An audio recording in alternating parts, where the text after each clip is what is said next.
You know, it's pretty incredible how much meaning can be packed into just 17 syllables. I mean, an entire world, if you know what you're doing.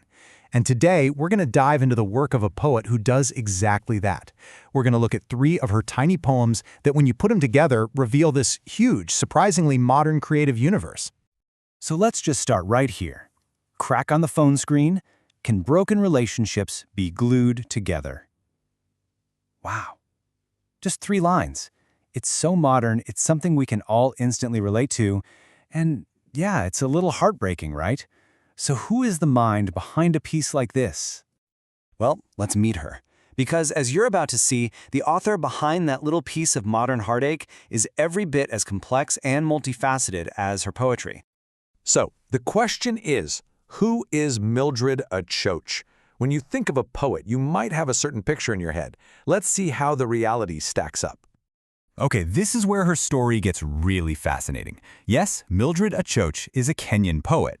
But get this, she's also the playwright of a rock musical called Void.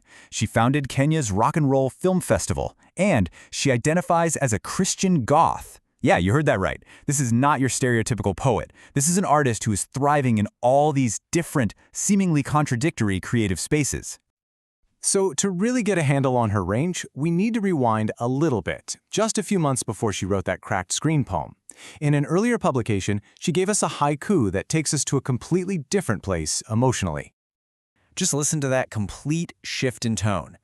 The Valley of Dusk, Mountaintop of Dawn. This is pure nature. It's filled with this sense of hope and, quiet thought. It is a world away from a cracked phone screen, isn't it? So the poem itself is really like a little map of a journey.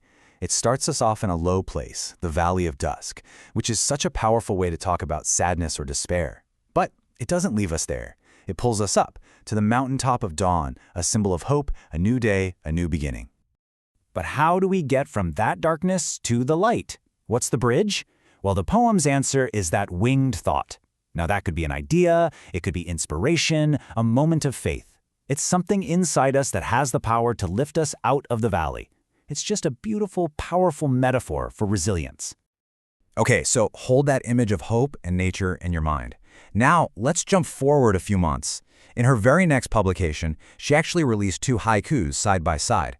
And one of them, well, it was the poem about the cracked phone that we started with. And here they are, presented together in the same issue. Look at this. On the left, a haiku about sowing small seeds of silence to harvest peace trees. It's so serene, it's internal, it's all about creating your own tranquility. And then right next to it, bam, the jarring image of the cracked phone and the anxiety of a broken relationship. The contrast is just immediate and so powerful.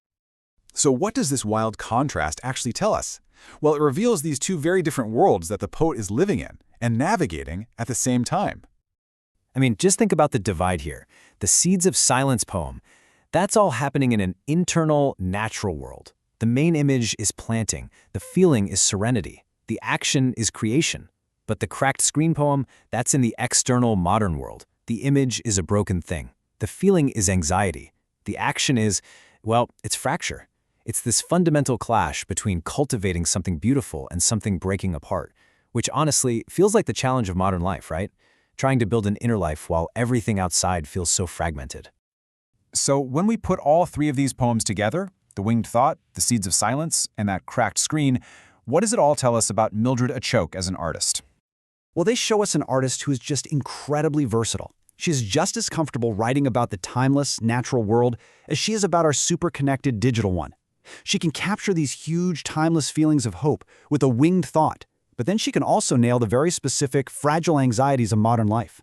Her work really takes us on this incredible journey, from something purely philosophical to something painfully real and tangible. And that, right there, that is the journey she takes us on. From the hopeful, wide-open space of a mountaintop at dawn, all the way down to the sharp, specific detail of a tiny crack on a phone screen. And she does all this in just a few short months, using the exact same 17-syllable format. It's amazing. And in the end, if just 17 syllables can hold both a whole universe of inner peace and a single, sharp moment of modern fracture, it kind of leaves you with a question, doesn't it? What powerful, epic stories are hiding in the tiny, overlooked details of our own lives.